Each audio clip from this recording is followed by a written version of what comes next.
Hello, this is Bern, and on today's episode, I'm going to demystify why some men, regardless of how beautiful, sexy, intelligent, and emotionally connected to them you are, can't get themselves to commit to you.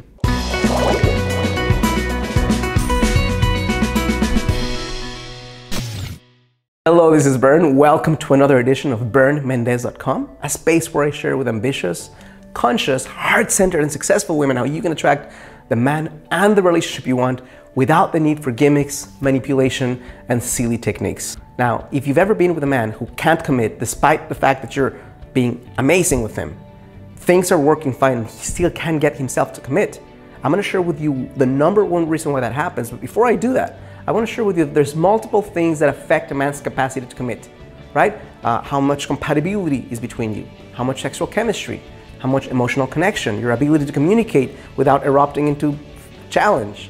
All those things are important, but there's one fundamental thought behind all thoughts. It's an axiom, a statement of truth that should be self-evident, right? That he can embody that will create the opposite of commitment. So think about it. Some guys, in the back of their mind, this is not a conscious thought, have the idea that happiness, which is something we all strive for and we all want, comes from pleasure. Think about it.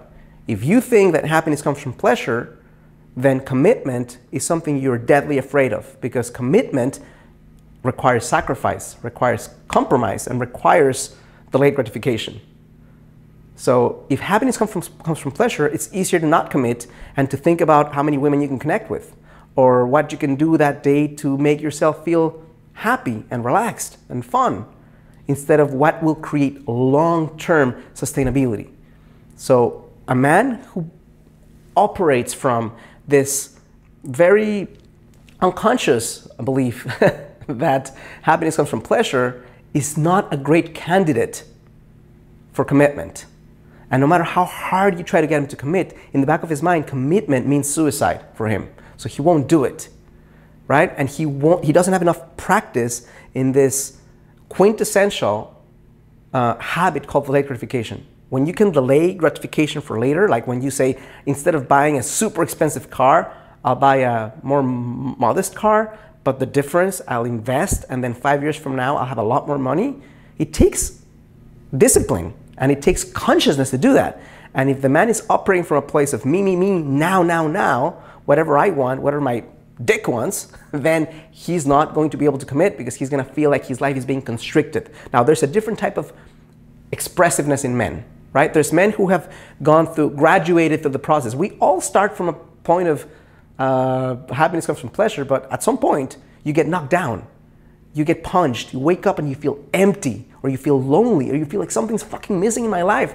What is it? And you recognize that happiness comes from meaning, not from pleasure, but from meaning. So now that's a fundamentally different man who adopts that, right? That belief. If happiness comes from meaning, let me share with you what creates meaning. Meaning is created by a few factors. Number one, responsibility, which is the opposite sometimes of instant pleasure. You might long-term feel pleasure from responsibility, but in the moment, it doesn't feel good. It's a difference between saying, I'm going to stay in bed for 3 more hours versus I'm going to get up right now and exercise. Is it fun? No, but it's needed. I'm going to be healthier. I'm going to fuel my body and my emotions with, I'm going to prime my day for amazingness versus I'm going to wake up without having oxygenated my system and my brain, right? Two different experiences. One is more fun than the other one initially, but one creates a lot more fulfillment long term. So first thing is responsibility. Second thing is contribution. Again, generosity of heart.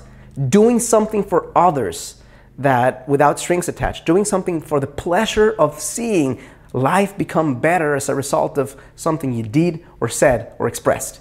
Third one is evolution. Meaning is created from evolution. Why? Because when you're not evolving, you feel like you're dying at some level and you get depressed. People who get depressed don't feel like they're growing. People who feel like they're growing are far less likely to get depressed.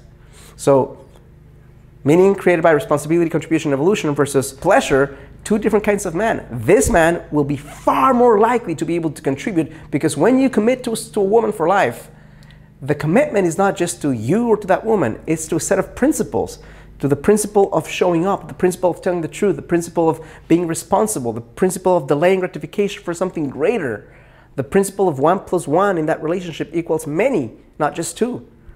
So how do you know if a man that you are spending time or maybe wasting time with is of the meaning versus pleasure thought process? Well, what is his life about? How much discipline does he have in his life? How much does he contribute? How much does he act in ways that are, despite his own interests, good for others? The more he can do that, the less likely he is to be a self-centered bastard. The more he is contributing, the more likely he'll be able to commit to someone, because that's part of his DNA, doing something not just for himself but for others. The last thing I'll share with you right now is that there's many women who are attempting to turn a mule into a thoroughbred. Yeah, you got me right. A mule is a beautiful animal, but the mule isn't designed and isn't the type of animal that's going to win races. A thoroughbred has been bred through hundreds of years to be a super strong, fast animal that's going to win races.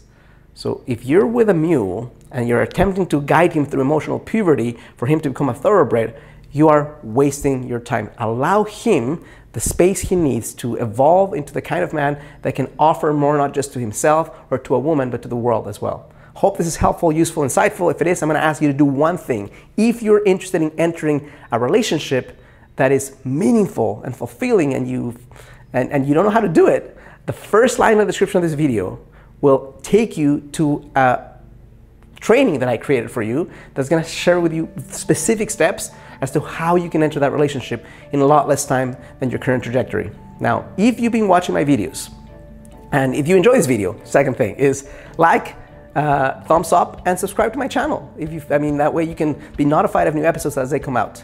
And the last thing I'll say is, if you've been struggling with entering a relationship, detaching yourself from guys who are not good for you, creating attraction in guys who are high quality, and it's just not going your way, and you've been watching videos and you've been reading books and it's still not working for you, you might need some help. Second line in the description of this video will allow you to apply to connect with me so we can find out if I can guide you by the hand and help you to create this result in a fraction of the time with a lot more fun. Thank you so much for connecting with me, and as always, I challenge you to live a full and conscious life.